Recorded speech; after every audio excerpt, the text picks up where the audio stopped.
Hi, I'm Kevin Werbach, Professor of Legal Studies and Business Ethics at the Wharton School of the University of Pennsylvania.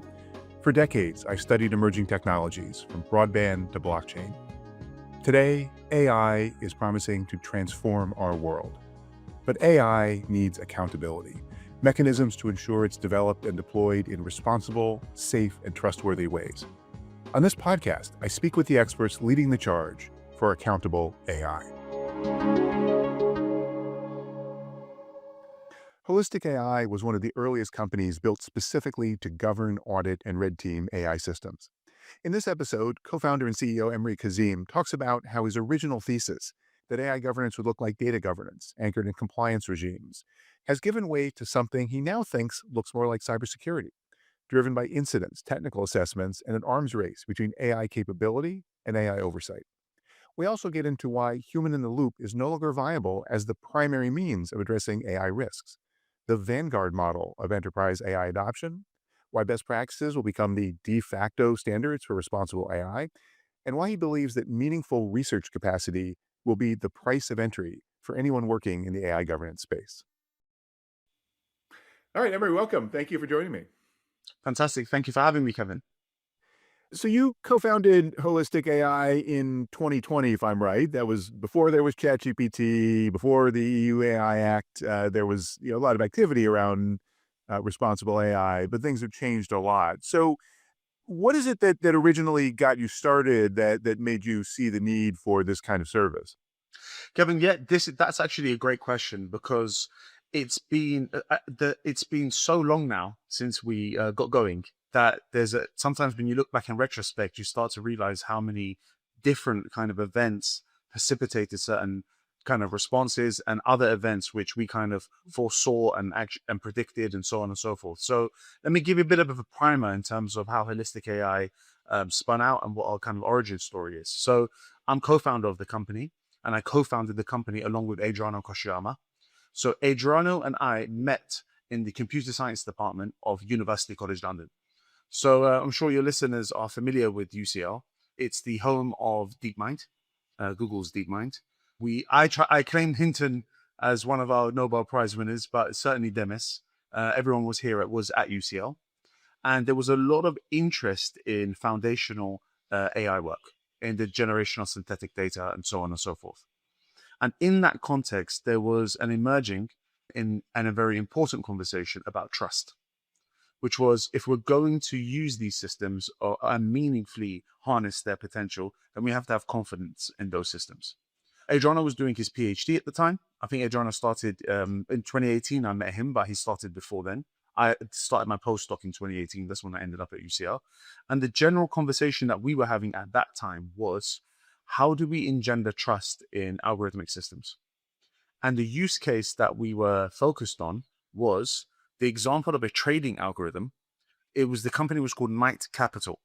Kevin, I'm not sure if you're familiar with this use case. So it was a trading algorithm that glitched. And I think it wiped out $440 million from the business. So it was this huge. Now I recall, yes. It was this huge kind of use case in financial services. And there was this awareness that, okay, look at how mission critical these AI systems are. We have to have confidence that these systems actually work and they're reliable and safe and so on and so forth. What was interesting is that at the same time, that was very much about operations, but at the same time, a social awareness was emerging around issues of bias and explainability. So we weren't sure, okay, how are we going to go about doing this? And we thought our original thesis was that if we create a certification standard and an algorithm meets that standard, then it is ergo trustworthy. Now, the issue was, what kind of certification standard? What was the standard that we were going to generate? And also, why were we in a position to forward that standard? So what we did as academics, we had the power to convene, and we brought the great and the good in the UK together. So that we had regulators, we had the civil service bodies, and then we had industry, and then we had ourselves as academics. And we thought, okay, what we'll do is create a certification standard that all of this cohort or group agree to, and then we'll kind of publish it as a public statement, and then we can get going. And what happened pretty quickly is we realized that certification is an endpoint rather than a starting point. And the whole problem got flipped on its head. And two streams emerged. One was conversations about setting up a kind of national synthetic data center.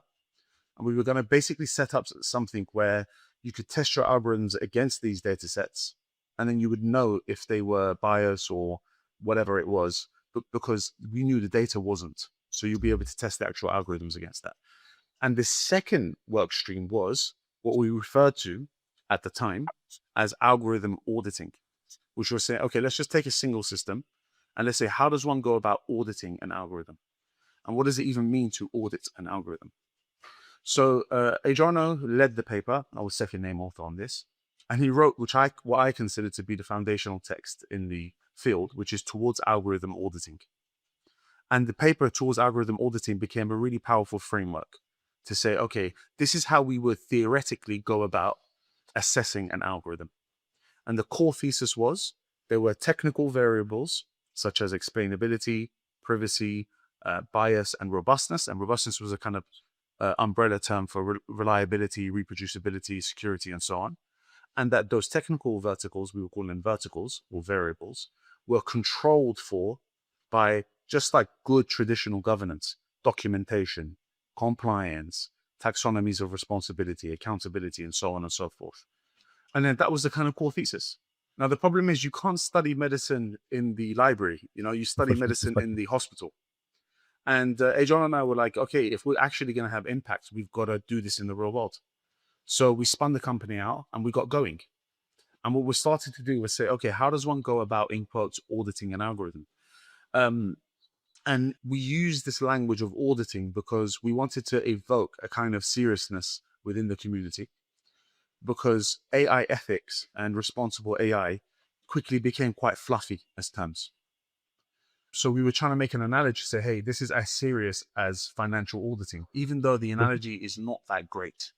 So the kind of concept and the term changed and morphed, and we can talk about that perhaps, into things like, is this AI GRC? Is this AI compliance? Is this AI governance? And so on and so forth. But actually the core of it was, this is the foundational problem of this space, which is we can't have all this technology, but if we can't use it, what's the point? And how can we create the kind of confidence and trust in that?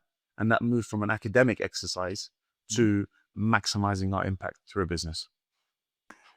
Fast forward to today then, what has remained of that initial vision and what's changed?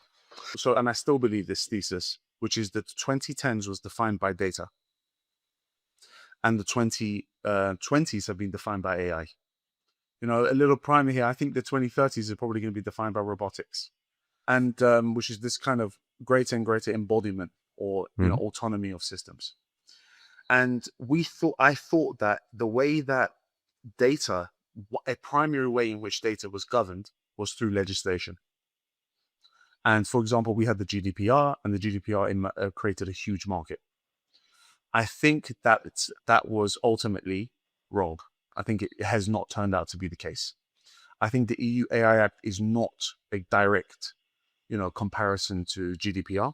I think AI does something else. And I think that the AI governance space and market, if you will, is going to be defined more in analogy to cybersecurity than to governance in the way, than to compliance in the way that I thought it was going to be. Now, that's really interesting. Could you say more what that analogy means? So let's say, I always thought, okay, what is AI? Let's call it now AI governance. That's the category. And when you're doing category creation, it doesn't exist. You have to think, okay, what are the closest analogies here? And I thought about, a bunch of ways. One way I thought about was, okay, we've had cloud transformation and then we got cloud governance. Does this look like that? We had data transformation and then we got data governance. And when you look at data governance, yes, there's things like provenance, there's things like privacy. There's not compliance and privacy is not the sum total of data governance, of course. There's just a whole regime there. And then there's cybersecurity, right, which is a different kind of problem and a different form of governance, if you will. And my thesis was, of this cohort, that this would look more like data governance. And a big part of data governance, notwithstanding not in its totality, is compliance, was the GDPR. And actually, I thought AI is a companion or sister to data. that it has such an intricate relationship with the two that it's more likely to be the AI governance, whatever this cashes out as, is more likely to be closest to data governance. In And fact, we had to presumably make an that was the thesis of the European Commission as well absolutely, in putting together the AI Act. absolutely, absolutely. So, we wrote a lot of papers on this. Like right at the start in 2020, I believe the EU published their two principles upon which they were going to govern or legislate for AI, and it was ecosystem of competitiveness and an ecosystem of trust. And I thought, okay, yeah, these are the legal frameworks and so on. Now, the cybersecurity side, it didn't seem to have the kind of implications of privacy, of like things like bias, Mhm, explainability, a lot of the mhm, concerns, the social concerns that people mhm. were. It was more like, okay, the company needs to be protected from certain kinds of incidents, if you will. But as we've moved, and Kevin, I'd be keen to hear your views on this. As we've moved, it feels like it's moving more and more into incident management, performance management, you know, rather than, oh my God, we've got this compliance thing that we need to tick off. And, we need a bunch of people with legal and policy backgrounds. So it feels to me like that's where it is becoming more technical. Interesting. Incidentally, for us, Kevin, it's actually a good thing because we come from foundational research, Yeah. and it turns out to be non-trivial to red team an algorithm, you know, or to really think about what are the latest benchmarks or how can we innovate in this space. But yeah, I think it's moving more into the deeper tech space than I think people had anticipated, or even I had anticipated. Yeah, fascinating. So that's what I was going to ask you is what would be different for organizations taking this cybersecurity mindset or for a company like yours that's providing these services compared to where you started and many people started was this is like auditing. We've got a whole literature and experience and infrastructure around financial auditing. So what does it look like in practice now? Then a couple things. One thing is it's not an extension of data governance. Ergo, it's not just adding a few questions to your data governance regime. Mhm. So it has a huge implication in terms of who owns this within the business. I think secondly, the skill set of the kind of people who are involved in that kind of concern is very different. So it's not so much legal and policy. I think it's now going to become more and more technical, or people with technical kind of literacy and so on and so forth. I think the third thing is that it at the core of this, of the, let's say, the problem of governing AI is it's data governance is quite conservative, right? It's about conserving, protecting, ensuring um, a certain kind of regime of protection, if you will. Whereas AI fundamentally is about the exploitation and opportunity that it presents, right? So companies are racing to adopt AI, and almost like the winners of that race are going to win are going to win the market generally.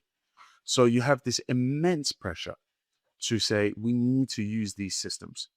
So the governance aspect is actually about saying how can we ensure as quickly as possible we can get the rockets off the ground. It's not just about protecting from the outside. Okay, let's make sure no one can access this and so on and so forth. So I think it's much more technical. So like I thought the market would have landed more on documentation and reporting. So we expect, and I think a lot of vendors just emerged and did that basically. We provide documentation, we provide, yeah, sure, so does everybody else. But actually at the core is saying, can you interrogate the systems themselves? Mm. So I've been looking at two concrete examples. One is our thesis on human oversight. So, Kevin, you remember, I'm sure, it used to be the kind of panacea for everything. We just make sure you have human oversight or there's more human Yeah. oversight. Yeah. And then Everyone always says human in the loop. That's the answer. I still that's hear it, that all the time. and then it's like, we've got this elephant in the room, which is in what meaningful way can a human, let's say with these agentic systems, meaningfully oversee such a system, you know? And then you've got this kind of deeper problem of the systems are so sophisticated and dynamic that what about real-time monitoring? Like, what does it mean to actually have oversight? So that's an aspect that has been significantly eroded, I believe. The second part is the actual, what does it mean to assess? And I strongly believe that it requires meaningful technical assessment of the system. So not just ask. So if you remember for example, the data protection impact assessments would just be a form that someone filled in. It's just inadequate for these systems. What exactly are those technical capabilities? You mentioned red teaming before, but give us a little bit more detail about what that means in practice. So let's say you looked at, there was a piece of work that we did, I'm happy to say, was on explainability of agentic Mhm. systems. Really cool piece of work, actually, Kevin. We won a prize. We were awarded this prize by one of the co-founders of OpenAI. It was a hackathon, actually, 600 teams competed. And it was just about this really cool, we called it agent graph.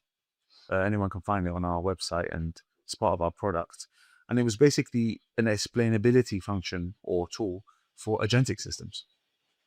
And, that's the kind of stuff that really comes out of the academy. It comes from foundational research, it's bleeding edge. It's the kind of stuff which is, it's not meaningful to just ask a few heuristic questions Mhm. and say, who made this decision, or what was this output. It's about actually, can you interrogate the system technically? So that's one example. And then there's like a whole suite of, so you've got a social definition of bias, let's say, but then you've got a whole suite of technical tests to assess bias. Of course, nothing can be done in a vacuum. Each one is contextualizing the other, but you do need to assess these technically. So we have a large open source bias or debiasing library.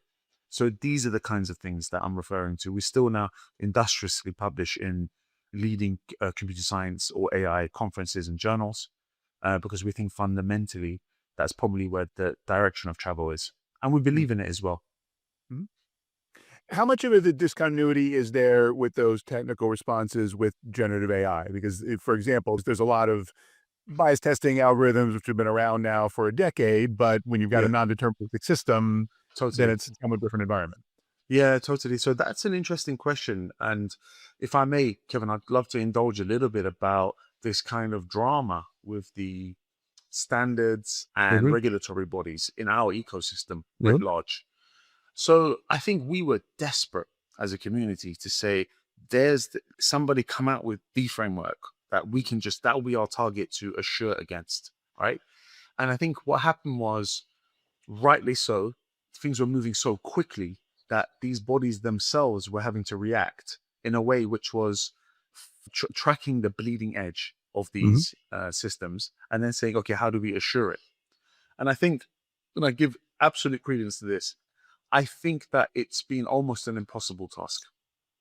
We've got, there was a period in particular between 23 and 24 where it felt like almost every month or every other week, some huge seismic event would take place in our ecosystem, new capacity.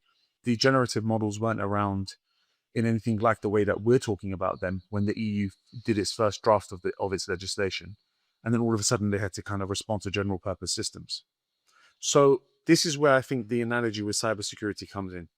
I think the way that cybersecurity works is that you have like incidents or events, and then this has this huge implication on the industry.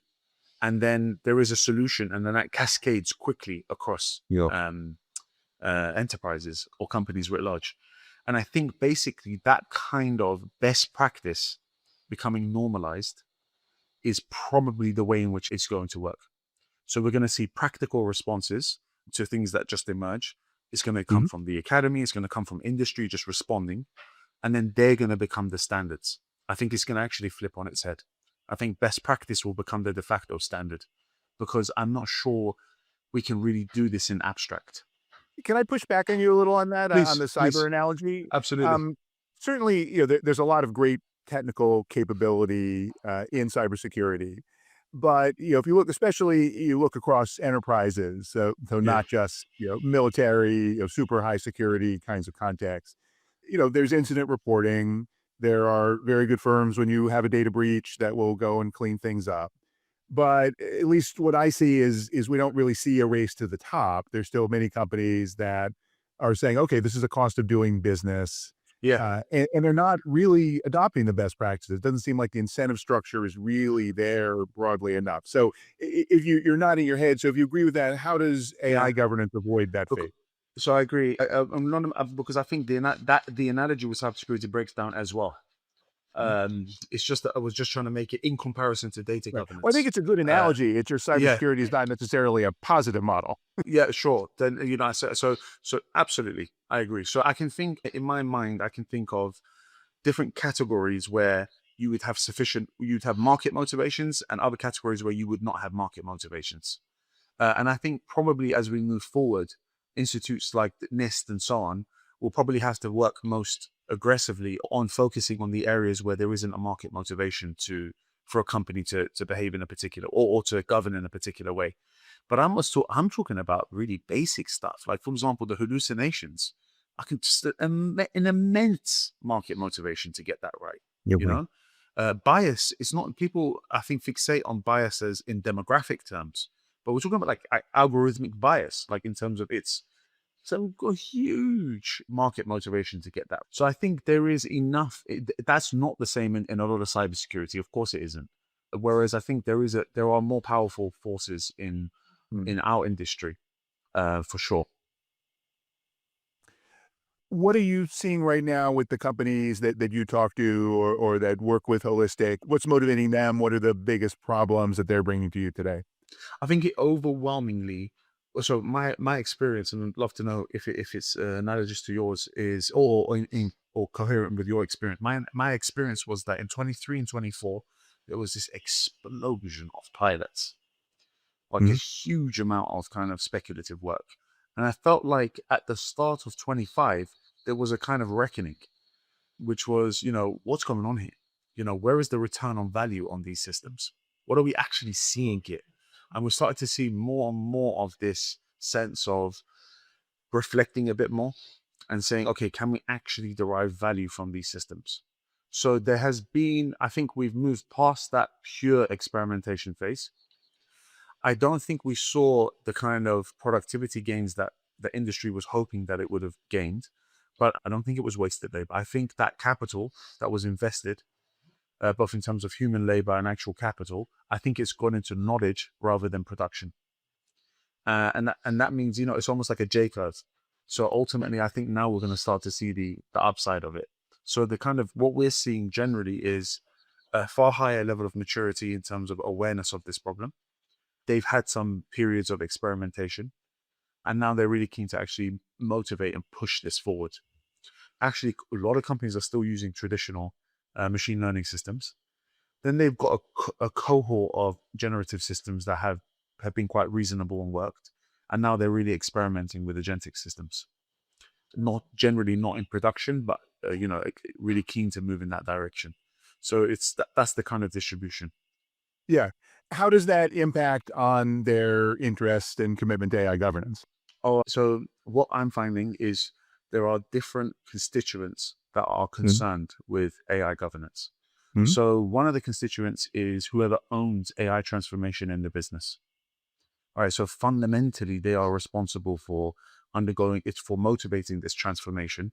And governance is just central to that for them to have a single pane view on the use of AI across the business, to be able to manage this, to be able to have a view on who's using this and who isn't using this. So let's say that's a kind of AI governance as something that falls out of a technical track, which is just about AI transformation across the business. And of course, the second cohort is those very much motivated by compliance or policy, and saying, look, we really need to be on our brief on here. How are we going to be accountable? How can we document what we're doing? How can we ensure that we have sufficient audit trails and so on and so forth, anticipating the AI Act and other frameworks? So they're the two kind of general camps. I don't think the persona that owns this has solidified. Kevin, it's funny. I thought at the start of the decade in 2020, I thought by the middle of this decade, so last year, we would have settled on a lot of the core issues. Like, what does it mean to, like, for example, the documentation I thought would have been solved. And then I thought the second half of the decade would be codification of technical standards. But actually, the market or the general space is still very indeterminate. Yeah. We're starting to see the kind of repeatability in personas and so on, but actually, it's still very, very dynamic. So what do you see from this vantage point of 2026? What do you think now we can expect in 2030 in this area? Yeah, I think in quotes, we would have solved the problem of productivity actually coming from these systems. So like, I don't think it's going to be, I think there was a thesis that copilot was the approach, which was every single person is supercharged with their own AI. I think it's more going to be, there's going to be some very, very powerful use cases, Mhm. and we're going to see immense value from them. Mhm. And that companies would have solved that. Like we would have been right now fully in our stride in that particular path. So I think it's probably not so much the in quote, I'm talking about in the enterprises. It's not so much I think about the kind of transformation of every single person having a system, not the democratic model as I call it. I think it's more the vanguard model of, companies are going to invest heavily in these, mission critical, probably agentic systems that are going to motivate huge change within the business, What? and the productivity will come from them. And the governance in that context is very different to the governance in the more generalized sense. So the more generalized sense, I think we'll continue to have the problem of shadow AI, who's using it, what are they doing, and so on. And then on the kind of more vanguard models, let's call them, or use cases, it's going to be very much red teaming and saying, okay, however deep we can go, let's go. You know? Mhm. How much can red teaming be automated and scaled, which presumably is essential, especially as we go to agentic models? Yeah. So I think what we'll have is probably it's like an arms race from so it's funny is I guess one of the themes of this conversation what is that I thought it was going to be the law versus tech, right? And as it's progressed, it seems to be tech versus tech. So I think what we're seeing is basically it's going to be the rate at which we're going to see innovation in AI is going to have to be mirrored and will be mirrored in the rate at which we're seeing innovation in governance. Hmm. I think for the long term, for the next half a decade, it's gonna it's gonna be impossible to play in this game without meaningful research capacity. So I just think it's gonna be that's the direction in which we're gonna be seeing this. It's we have to anticipate more and significant innovation in this space. I mean, it's not static. It's not that we just had the LLMs and then now we're responding to it. It's like every year something dramatic is taking place. So I think it's fundamentally going to be whoever's on the coal face of the research and the innovation in governance is going to be the only ones that can meaningfully Mhm. govern these Mhm. systems. Mhm. You mentioned early on that human oversight is no longer going to be viable or just as a simple concept. So then, Yeah. what replaces that serves the needs that people were talking about human oversight for? So I do believe there will be human oversight, but I think it'll be at a different level of abstraction. So at the moment, it's I guess I'm trying to think about what the appropriate mental model would be. It's a bit like saying, we don't scan for planes using our eyes, right? We Mhm. have radars, we have so on, and then we have somebody viewing the radar, right? So I see it like that. I think it's at a high level of abstraction. We'll see the kind of human oversight. It won't be on the every single system or somehow. I think we're going to basically move towards AI governing AI. I think effectively that's what we're going to see. We're going to see an increase in automation and an increase in the use of things like guardian agents, Mhm. sentinels, really quite areas which I thought were a lot further away are actually closer than one imagines. So I think that's basically the paradigm we're moving towards, AI governing AI. Which presumably makes your point about the need for research capability, because obviously you've got to build AI governance systems that don't have the same problems as the AI itself. You got the problem of infinite regress, right? So Yeah. like how does that system govern that system?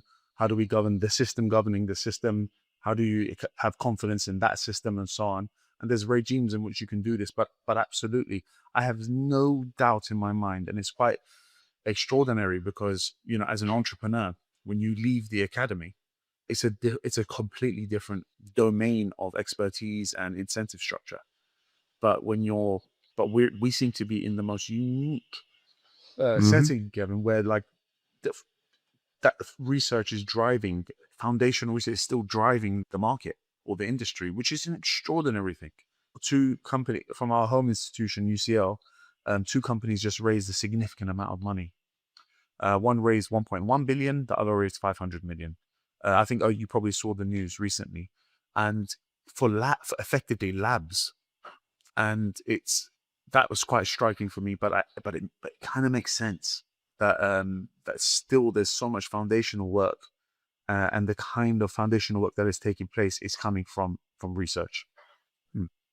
Although, we're going to need to wrap up after this. The challenge is when you have these applied companies, especially that have valuations where they're raising in the hundreds of millions or billions Yeah. of dollars, then people who otherwise would be in academia and doing research increasingly are doing their work behind closed doors in organizations that are not necessarily publishing.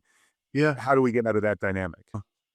Because there are companies producing fantastic work. And at the same time, exactly as you said. So like I noticed LeCun left Meta, right? And he's the classic example of somebody I would have expected to go properly back into the academy.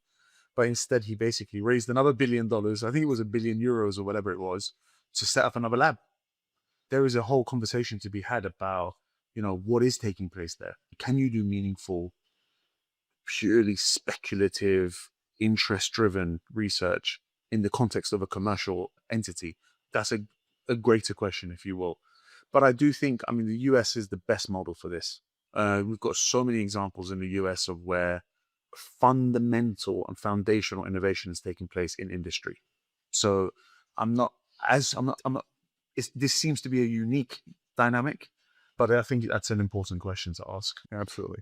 Well, it's, as you say, a fascinating time in many ways. We could keep going for a long time, but we need to wrap up. Emre, thanks again. It's really great to talk with you. Thank you so much. Thanks, Kevin. This has been The Road to Accountable AI. If you like what you're hearing, please give us a good review and check out my Substack for more insights on AI accountability. Thank you for listening. If you want to go deeper on AI governance, trust, and responsibility with me and other distinguished faculty of the world's top business school, sign up for the next cohort of Wharton's Strategies for Accountable AI online executive education program, featuring live interaction with faculty, expert interviews, and custom-designed asynchronous content. Join fellow business leaders to learn valuable skills you can put to work in your organization. Visit execed.wharton.upenn.edu/ACAI for full details. I hope to see you there.